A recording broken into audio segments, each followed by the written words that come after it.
വളരെ റീസെന്റ് ആയിട്ട് നമ്മളിപ്പോ കേട്ട ഒരു സംഭവമാണ് എമ്പുരാനിന് സെൻസർ അവര് സ്വയമേ സെൻസർ ചെയ്യാൻ പോകുന്നു എന്നുള്ളത്.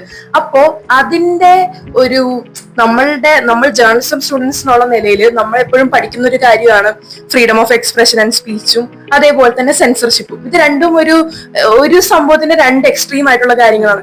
അപ്പൊ ഈ എമ്പുരാൻ സിനിമ അത് ഇത്രയും സ്റ്റാർ വാല്യൂ ഉള്ള പാൻ ഇന്ത്യ ആയിട്ട് ഇറങ്ങിയ ഒരു സിനിമ ഒരു സെൻസർഷിപ്പിന് സ്വയം വിധേയമാകുന്നു. അതും ഒരുപാട് നെഗറ്റീവ് കമന്റ്സ് വന്നതുകൊണ്ട് അവർ സ്വയം സെൻസർ ചെയ്യാൻ തീരുമാനിക്കുന്നു എന്നുള്ളത് കൺസേണിംഗ് ആണ്. അതേപോലെ നമുക്ക് ഡിസ്കസ് ചെയ്യാൻ സാധ്യതയുള്ള ഒരു ടോപ്പിക്കാണ്. അപ്പൊ അതിനെപ്പറ്റി നമുക്ക് കൂടുതൽ സംസാരിക്കാം. എനിക്ക് അതിനെപ്പറ്റി മെയിൻലി പറയാനുള്ളത് എന്താന്ന് വെച്ചാല്, ഇപ്പം ഒരു സിനിമ ഇറങ്ങി അതില് സമൂഹത്തിൽ നടക്കുന്ന കാര്യങ്ങൾ, നടന്നുകൊണ്ടിരിക്കുന്നതും ഇനി നടക്കാൻ പോകുന്നതുമായ കാര്യങ്ങൾ അതില് എക്സ്പ്രസ് ചെയ്യുമ്പോ അതിന്റെ രീതിയിൽ എടുക്കാൻ ശ്രമിക്കുക. അതായത് സിനിമ എന്നുള്ള രീതിയിൽ എടുക്കാൻ ശ്രമിക്കുക എന്നുള്ളതല്ലാതെ അതിൽ നിന്ന് നമ്മൾ അതിനൊക്കെ ഉള്ളിലേക്ക് ഒരുപാട് പോയി അത് മറ്റുള്ളവർക്ക് അതൊരു അരോചകം അല്ലെങ്കിൽ മറ്റുള്ളവർക്ക് അതൊരു ബുദ്ധിമുട്ടുണ്ടാക്കുന്നുണ്ടെങ്കിൽ അത് അവരെന്തോ അതിന് തെറ്റ് ചെയ്തിട്ടോ അല്ലെങ്കിൽ അവരെ ക്വസ്റ്റ്യൻ ചെയ്യുന്നതിൽ അവർക്കെന്തോ ബുദ്ധിമുട്ടുണ്ടായിട്ടോ ഉള്ള പോലെയാണ് എനിക്ക് തോന്നിയിട്ടുള്ളത്.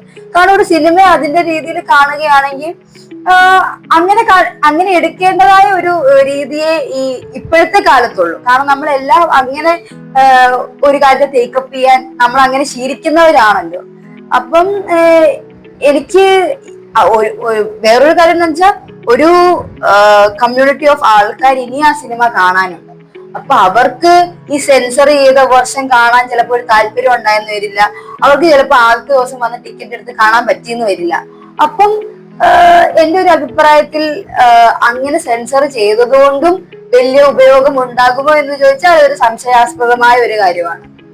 അതേപോലെ ഞാൻ സിനിമ കണ്ട ഒരാളാണ്. ഇപ്പോ എമ്പുരാൻ എന്ന് പറഞ്ഞ സിനിമയ്ക്ക് ഇപ്പോ ഈക്വൽ ആയിട്ട് പോസിറ്റീവും നെഗറ്റീവും വരുന്നുണ്ട്. കാരണം ഒരുപാട് ഹൈപ്പ് കൊടുത്ത് നമ്മൾ പ്രതീക്ഷിച്ച ഒരു സാധനം എല്ലാം കിട്ടിയെന്നൊരു അഭിപ്രായം പരക്കെ കേൾക്കുന്നുണ്ടെങ്കിലും പക്ഷെ അതോട് തന്നെ അത് ചർച്ച ചെയ്യുന്ന രാഷ്ട്രീയം ഭയങ്കരമായി വൈറൽ ആകുന്നുണ്ട്. ഇപ്പോ ഇൻസ്റ്റയിലായിക്കോട്ടെ എല്ലാത്തിലും പോസ്റ്റ് ഒക്കെ വരാൻ തുടങ്ങി. മുരളി ഗോപിയുടെ റൈറ്റിങ്ങിനെ അപ്രീഷിയേറ്റ് ചെയ്തിട്ട് സിനിമയെ പറ്റി എത്ര നെഗറ്റീവ് വന്നാലും മുരളി ഗോപിയുടെ ആ ഒരു രാഷ്ട്രീയം പറയാൻ കാണിച്ച ധൈര്യം എന്ന് പറയാൻ കാരണം മറ്റ് സിനിമകൾ കാണിക്കാതെ പോകുന്ന പല കാര്യങ്ങളും, അതിപ്പോ രാഷ്ട്രീയപരമായി ആൾക്കാരെ സറ്റാറിക്കലായി പ്രസന്റ് ചെയ്യുന്നതായാലും എല്ലാം വേറെ മറ്റു പല സിനിമകൾ കാണിക്കാൻ മടി കാണിച്ച പല കാര്യങ്ങളും ഇവർ തുറന്നു കാണിക്കുന്നുണ്ട്. ഇപ്പോ നമ്മളുടെ ഇന്ത്യ ദ മോഡി ക്വസ്റ്റ് എന്ന് പറഞ്ഞൊരു ഡോക്യുമെന്ററി ഉണ്ട്. പക്ഷെ BBC-യുടെ അത് ബാൻ ചെയ്തേക്കുവാണ്. അത് മോഡിയുടെ ഒരു ഗുജറാത്ത് കലാപമായി ബന്ധപ്പെട്ട കാര്യങ്ങളെ പറ്റിയിട്ടുള്ള ഡോക്യുമെന്ററി ആയിരുന്നു. അതിവിടെ ബാൻഡ് ആണ്. നമ്മൾക്ക് അത് അപ്പോഴും ഇതേ ക്വസ്റ്റ്യൻ വന്നായിരുന്നു, censorship versus freedom of expression and speech എന്നുള്ളത്. അതേ ഒരു സംഭവം ഡെപിക്ട് ചെയ്ത ഒരു സിനിമയാണ്. ഒരു ഫുൾ ഫ്ലെഡ്ജ് അതിനെ പറ്റിയിട്ടുള്ള ഒരു സിനിമ അല്ലെങ്കിലും അതിന്റെ ഒരു മേജർ പോർഷൻ, അതിന്റെ ഒരു ആ കഥയുടെ ഒരു മേജർ പോർഷൻ ഈ ഗുജറാത്ത് കലാപത്തിനെ ചുറ്റിപ്പറ്റി നടക്കുന്നതും പിന്നെ മോഡിയും അല്ലെങ്കിൽ ആ BJP എന്നുള്ള ഒരു പാർട്ടിയുടെ പല എലമെന്റ്സ് ഈ സിനിമയിൽ വ്യക്തമായിട്ട് എന്ന് പറഞ്ഞാൽ ഡയറക്റ്റ് ആയിട്ട് എക്സ്പ്ലിസിറ്റ് ആയിട്ട് കാണിക്കുന്നില്ലെങ്കിൽ പോലും നമ്മൾക്ക് മനസ്സിലാക്കത്തക്ക വിധം നല്ല പോലെ കാണിക്കുന്നുണ്ട്. അപ്പോ ഇപ്പോഴും ഇത്രയും നാളും എല്ലാവരും മറന്നു പോകുന്ന ഒരു ഗുജറാത്ത് കലാപം എന്ന് പറഞ്ഞ സാധനം ഈ സിനിമ കാരണം വീണ്ടും ഡിസ്കസ് ചെയ്യപ്പെടുവാണ്. അത് വളരെ നല്ലൊരു കാര്യമാണ്. ആൾക്കാർക്ക് രാഷ്ട്രീയപരമായി നടന്ന കാര്യങ്ങൾക്ക് അവെയർ ആകാം എന്നുള്ളതും പിന്നെ ഇതുവരെ അതിനെ ആരും ഡെപിക്ട് ചെയ്യാനായിട്ട് ഇത്ര ധൈര്യം കാണിച്ചിട്ടില്ല. അപ്പൊ അതൊരു നല്ല കാര്യമായിട്ടാണ് എല്ലാവരും അപ്രീഷിയേറ്റ് ചെയ്തു. ഇതുവരെ ആരും ചെയ്യാൻ ധൈര്യപൂർവ്വമായി അവര് ഇതെടുത്ത് കാണിച്ചു. ഡയറക്ടറിനായാലും ആക്ടേഴ്സിനായാലും അവരത് മുന്നിലേക്ക് കൊണ്ടുവന്നു എന്നുള്ളൊരു കാര്യമായിരുന്നു. അതേപോലെ തന്നെ പക്ഷെ ഇപ്പൊ നോക്കുമ്പോ ഇവര് ഫിലിമിന്റെ മേക്കേഴ്സ് തന്നെ, അതായത് ഇപ്പൊ എന്തെങ്കിലും ബാൻ വന്നിട്ട് അവർ കട്ട് ചെയ്തതല്ല, ഫിലിമിന്റെ മേക്കേഴ്സ് സ്വയമേ തന്നെ ഒരുപാട് നെഗറ്റീവ് റിവ്യൂ എന്ന് പറയാൻ പറ്റില്ല, ഈ സിനിമയിലെ പലരുടെയും വികാരം വേദനിപ്പിച്ചു അല്ലെങ്കിൽ വികാരം വ്രണപ്പെടുത്തി എന്ന് പറഞ്ഞിട്ട് അവർ സ്വയമേ സെൻസർ ചെയ്യാൻ തീരുമാനിച്ചിരിക്കുകയാണ്. എന്നിട്ട് റീസെൻസർ ചെയ്ത പടം ഒരാഴ്ച കഴിഞ്ഞിട്ട് വീണ്ടും റിലീസ് ചെയ്യുന്നതാണ് പറയുന്നത്. എനിക്കത് അക്സെപ്റ്റ് ചെയ്യാൻ പറ്റാത്തതിന്റെ കാര്യം എന്താന്ന് വെച്ചാല്, ഒരു സിനിമ അത് എടുത്തു, അത് എന്തോ ആയിക്കൊള്ളട്ടെ, അതില് നല്ലതും ഉണ്ടാകാൻ. ഇതിപ്പം നേരത്തെ നമ്മള് കുറച്ച് നാൾക്ക് മുമ്പേ റിലീസായ കേരള സ്റ്റോറി എന്ന് പറഞ്ഞ അതിന് നമ്മുടെ കേരളത്തിലുള്ള ഒട്ടുമിക്ക ആൾക്കാർക്ക് അതിൽ എതിർപ്പുണ്ട്. അങ്ങനെ അല്ല ഇവിടെ സംഭവിച്ചത്. ഒരു കൂട്ടം ആൾക്കാരെ ശരിയാണെന്നും പറയുന്നു. അപ്പൊ എല്ലാത്തിനും രണ്ട് വശങ്ങളുണ്ട്. ഇപ്പൊ ഗുജറാത്ത് കലാപം കാണിച്ചെങ്കിൽ അത് നമുക്കാർക്കും അറിയാത്ത പുതിയൊരു സംഭവമല്ല. അതിനെ ജസ്റ്റ് ഒന്ന് റീവിസിറ്റ് ചെയ്തു, ആ കഥയിലൂടെ അതിനെ ഒന്ന് ബന്ധിപ്പിച്ചു എന്ന് മാത്രമേ ഉള്ളൂ. അങ്ങനെ ഒരു കാര്യം വരുന്നിരിക്കെ നമ്മള് ഒരു ക്രിറ്റിസിസം അല്ലെങ്കിൽ എന്തെങ്കിലും കാര്യത്തിൽ നമ്മളെ ഒന്ന് ഒപ്പോസ് ചെയ്യുവാണെങ്കിൽ, അല്ലെങ്കിൽ എന്തെങ്കിലും നമുക്ക് എതിരെന്ന് പറയാൻ പൂർണ്ണമായി പറ്റില്ലെങ്കിൽ എതിരെന്നൊരു സാഹചര്യം അവിടെ വരുമ്പോ അതിനെ അക്സെപ്റ്റ് ചെയ്ത്, കാരണം ഇത് ആർക്കും മറവായിട്ടുള്ള കാര്യങ്ങൾ, ഇതെല്ലാം പുറത്ത് ഉള്ളതും മറ്റുള്ളവർക്ക് അറിയുന്നതുമായ കാര്യമാണ്. അപ്പോ ചില സിനിമകൾക്ക് മാത്രം സപ്പോർട്ടും ചില സിനിമകൾക്ക് മാത്രം ഒരു ബാൻ അല്ലെങ്കിൽ ഒരു വീണ്ടും റീസെൻസർഷിപ്പ് എന്നുള്ള ഒരു രീതിയിൽ വരുമ്പം അത് അവിടെ തന്നെ ഒരു ഇക്വാലിറ്റിക്ക് നമ്മളെ ക്വസ്റ്റ്യൻ ചെയ്യുന്ന പോലെ എനിക്ക് തോന്നാറുണ്ട് പലപ്പോഴും. അത് തന്നെ ഇപ്പോ എനിക്ക് തോന്നുന്നു മറ്റേ രേഖാചിത്രം ഫിലിം ഇറങ്ങിയല്ലോ, ആ സിനിമയ്ക്ക് അവരൊരു ഓൾട്ടർനേറ്റ് ഹിസ്റ്ററി എന്നാണ് അവർ പറയുന്നത്. ശരിക്കും നടന്നൊരു സംഭവം എടുത്തിട്ട് അതിലില്ലാത്ത ഒരു നെറേറ്റീവ് ആഡ് ചെയ്ത ഒരു സിനിമയാണ്. അതേപോലെ തന്നെയാണ് ഇപ്പൊ എമ്പുരാനിലും നടന്നൊരു സംഭവം, ഗുജറാത്ത് കലാപം എന്നുള്ളതിന്റെ കോണ്ടെക്സ്റ്റില് അതൊരു ഇവരായിട്ടൊരു മെനഞ്ഞെടുത്ത ഒരു ക്യാരക്ടർ ഉണ്ടാക്കുക എന്നുള്ളതാണ്.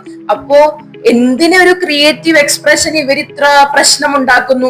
അതായത് ഇപ്പോ BJP എന്നൊരു പാർട്ടിനെ ഡീഫെയിം ചെയ്ത് ഇവരൊന്നും പറയുന്നില്ല. മറ്റുള്ള പാർട്ടികളെ പറ്റി അതിൽ ഉണ്ട്, എല്ലാ പാർട്ടികൾക്കും ഒരു പരാമർശമുണ്ട്. പക്ഷെ ഇപ്പൊ BJP എന്ന് പറഞ്ഞൊരു പാർട്ടീനെ ഇവര് എടുത്തു പറയുകയോ ഡിഫെയിം ചെയ്യുകയോ ഒന്നും ചെയ്തിട്ടില്ല. നടന്നൊരു സംഭവം എടുത്തു കാണിക്കുന്നതിന് ഇത്ര പ്രശ്നം കൊള്ളേണ്ട ആവശ്യമുണ്ടോ എന്നുള്ളത് നമ്മൾ ചിന്തിക്കേണ്ടതാണ്. അതിനോടൊപ്പം തന്നെ ഇപ്പോ 17 കട്ടുകളാണ് വരാൻ പോകുന്നത്. 17 കട്ടുകൾ, ഒരുപാട് വയലന്റ് രംഗങ്ങളുണ്ട്, സ്ത്രീകളെയും പിള്ളേരെയും ഒക്കെ മർദ്ദിക്കുന്ന രംഗങ്ങളുണ്ട്. പക്ഷെ അങ്ങനെ ഒരു രംഗങ്ങളൊക്കെ ഡിലീറ്റ് ചെയ്ത് ആ ഒരു സെയിം ഫീലിംഗ് നമുക്ക് കിട്ടുമോ എന്നുള്ളത് ഒരു സാധനമാണ്. അതിന്റെ സ്റ്റോറീനെ അത് എഫക്ട് ചെയ്യുമോ നമ്മൾ ചിന്തിക്കേണ്ടിയിരിക്കുന്നു. പിന്നെ ഇനിയിപ്പോ ഒരു പ്രാവശ്യം കൂടെ ഒരാൾക്ക് റീവാച്ച് ചെയ്യണം എന്ന് പറഞ്ഞു കഴിഞ്ഞാൽ അതിൽ ഇതൊന്നും ഇല്ലല്ലോ, ഇനി ഞാൻ അത് പോയി കണ്ടിട്ട് എന്തിനാ? കാരണം ആ ഉൾക്കാമ്പ് നഷ്ടപ്പെട്ടാൽ പിന്നെ നമ്മൾ ആ കഥ എത്രത്തോളം അത് വലിച്ചു നീട്ടിയാലും ഇതിലിനി എന്താ കാമ്പുള്ളതെന്ന് നമ്മൾ ഇനി ചോദിച്ചു പോകുന്ന പോലത്തെ ഒരു ക്വസ്റ്റ്യൻ മാർക്കിലാണ് ഈ റീസെൻസർഷിപ്പ് ഇപ്പം ഈ സിനിമയ്ക്ക് വേണം.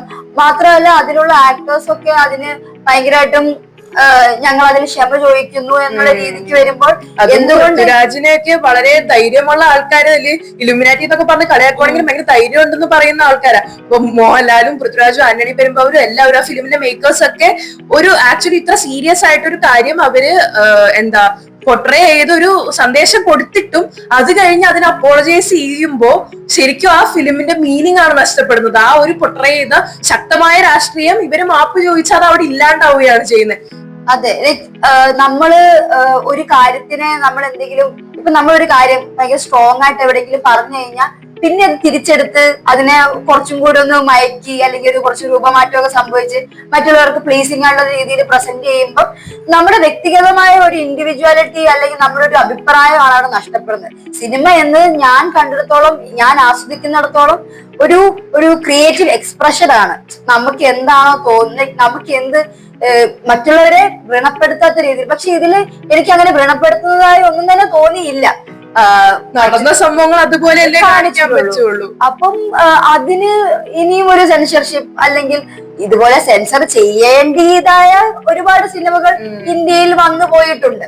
അന്നൊന്നും കാണാത്ത ഒരു പ്രത്യേകതരം താല്പര്യമാണ് ഈ പർട്ടിക്കുലർ സിനിമയിൽ. അത് നമുക്കിപ്പോൾ അത് വേണ്ട എന്നോ നോ എന്ന് പറയാൻ പറ്റില്ല. ബിക്കോസ് അതിന്റെ മേക്കേഴ്സ് തന്നെ വന്ന് ഓക്കെ ഞങ്ങൾ ചെയ്ത ഒരു തെറ്റാണ്, ഇനി ഞങ്ങൾ അത് തിരുത്തുന്നു എന്നുള്ള രീതിയിൽ നിങ്ങൾക്ക് ഏറ്റവും ആപ്ലിക്കബിൾ ആയിട്ടുള്ള ഇത് ഞങ്ങൾ റിലീസ് ചെയ്യുന്നു എന്ന് പറയുമ്പോഴത്തേനും നമുക്കിനി എന്താ ചെയ്യാൻ പറ്റില്ല. പക്ഷെ ഇതേപോലെ തന്നെ കേരള സ്റ്റോറി എന്ന് പറഞ്ഞൊരു നേരത്തെ പറഞ്ഞ പോലെ അത് ഇറങ്ങിയപ്പോ എല്ലാവരും അതിന്റെ ഇപ്പൊ ഒരു വിഭാഗം ആൾക്കാർ, നമ്മളെന്തായാലും കേരളയിലുള്ള ആൾക്കാർ ഒരു വിഭാഗം എന്നല്ല ഭൂരിഭാഗം പേരും അതിനെ എതിർക്കുകയാണ് ചെയ്തത്. ഇങ്ങനെയൊന്നും അല്ല സംഭവിച്ചത്, കേരളനെ ഡിഫെയിം ചെയ്ത് കാണിക്കുവാണെന്ന് പറഞ്ഞിട്ട് ഒരുപാട് പേര് പറഞ്ഞു.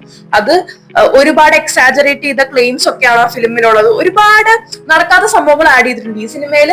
നടക്കാത്ത സംഭവങ്ങൾ ലൈക്ക് ഒരു ട്രൂ സ്റ്റോറി ആയിട്ടല്ല ഇത് കാണിക്കുന്നത്. ഇത് നടന്ന ഒരു സംഭവത്തിന് ആസ്പദമാക്കി അല്ലെങ്കിൽ അവരത് വേറൊരു ഓൾട്ടർനേറ്റീവ് റിയാലിറ്റി പോലെ ചെയ്തൊരു കാര്യമാണ്. കേരള സ്റ്റോറി ട്രൂ സ്റ്റോറി എന്ന് കാണിച്ചിട്ട് കുറെ ഫോൾസ് ക്ലെയിം കാണിച്ചിട്ടും ആൾക്കാർ പറഞ്ഞു അത് ക്രിയേറ്റീവ് എക്സ്പ്രഷൻ അല്ലേ, സിനിമയായിട്ട് കാണാൻ പഠിക്കൂ എന്ന് പറഞ്ഞ ആൾക്കാര് ഇപ്പോ അവരുടെ പാർട്ടിക്കോ അല്ലെങ്കിൽ അവരുടെ വിശ്വാസങ്ങളെയോ അതിന് കോട്ടം തട്ടുന്നുണ്ടോ എന്ന് തോന്നുമ്പോൾ മാത്രം പ്രതികരിക്കുന്നത് ഒരു നമുക്ക് ആക്സെപ്റ്റ് ചെയ്യാൻ പറ്റാത്ത ഒരു കാര്യമാണ്. പ്രതികരിക്കുകയാണെങ്കിൽ എല്ലാത്തിനും പ്രതികരിക്കണം, എല്ലാത്തിനും സെൻസർഷിപ്പ് വരണം. അല്ല, ചിലതിന് മാത്രം സെൻസർഷിപ്പ്, ചിലത് മാത്രം നമ്മൾ നന്നായി അക്സെപ്റ്റ് ചെയ്യണം. പിന്നെ ഇന്ത്യ ഒരു ഡെമോക്രസിയാണ്. അപ്പൊ നമ്മൾക്ക് ഡെമോക്രസിയുടെ ഒരു നമ്മുടെ കോൺസ്റ്റിറ്റ്യൂഷനിൽ തന്നെ നമുക്ക് ഒരു ക്രിട്ടിസൈസ് ചെയ്യാനുള്ള അല്ലെങ്കിൽ നമ്മുടെ ഒരു ഫ്രീഡം ഓഫ് സ്പീച്ച് ഉണ്ട് നമുക്ക്. അപ്പോ ആ ഒരു സംഭവം നിലനിൽക്കുക, അത് നമ്മുടെ ഫണ്ടമെന്റൽ റൈറ്റ് ആയിട്ട് ഇരിക്കെ എങ്ങനെയാണ് ഒരു ഗവൺമെന്റിനെ നമുക്ക് ഒന്നും പറയാൻ പാടില്ല എന്ന അങ്ങനെ ഒരു റൂൾ ഇല്ല നമുക്ക്. പിന്നെ എന്തുകൊണ്ടാണ് ഇത്ര പേർക്ക് പ്രശ്നം ഉണ്ടാവുന്നതെന്ന് നമ്മള്, അല്ലെങ്കിൽ എത്ര പേര് ഇത് പ്രശ്നം ഉണ്ടാക്കി ഒരു സിനിമ അവരുടെ ഇത്രയും കാലം എഫേർട്ട് എടുത്ത് ചെയ്ത ഒരു സിനിമ അവർക്ക് നമുക്ക് നല്ല ബുദ്ധിമുട്ടുണ്ട്. ഇപ്പൊ നമ്മളൊരു വർക്ക് ചെയ്ത് കഴിഞ്ഞാൽ നമുക്ക് അത് കട്ട് ചെയ്യാനൊക്കെ നമുക്ക് നല്ല ബുദ്ധിമുട്ടുണ്ടാവും, നല്ല വിഷമം ഉണ്ടാവും. അപ്പൊ ഇങ്ങനെ ഒരു കുറച്ച് ഹെയ്റ്റ് ക്യാമ്പയിൻ വന്നപ്പോഴത്തേക്കും ഒരു സ്വന്തം വർക്ക് കട്ട് ചെയ്ത് റീസെൻസർ ചെയ്യാന്ന് പറഞ്ഞു കഴിഞ്ഞാൽ അവര് എന്തോരം ഹെയ്റ്റ് ക്യാമ്പയിനിലൂടെ പോയിട്ടുണ്ടാവും എന്നുള്ളത് നമ്മൾ ആലോചിക്കണം. അതിന്റെ ഒരു ഭീകരതയെ പറ്റി നമ്മൾ ആലോചിക്കണം. അത് ഇത്രയും ഒരു വെറുതെ ഒരു സിനിമ, ഒരു ബിഗ് ബഡ്ജറ്റ് സിനിമ ഇത്രയും പാൻ ഇന്ത്യയിൽ റിലീസ്, അതായത് പാൻ ഇന്ത്യ മാത്രമല്ല, like all over the world wide ഇത്രയും ഒരുമിച്ച് റിലീസായ ഇത്രയും വലിയൊരു സിനിമ പെട്ടെന്ന് ഇങ്ങനെ വരുന്നു, പ്രശ്നങ്ങളിലാകുന്നു, കട്ട് ചെയ്യപ്പെടുന്നു.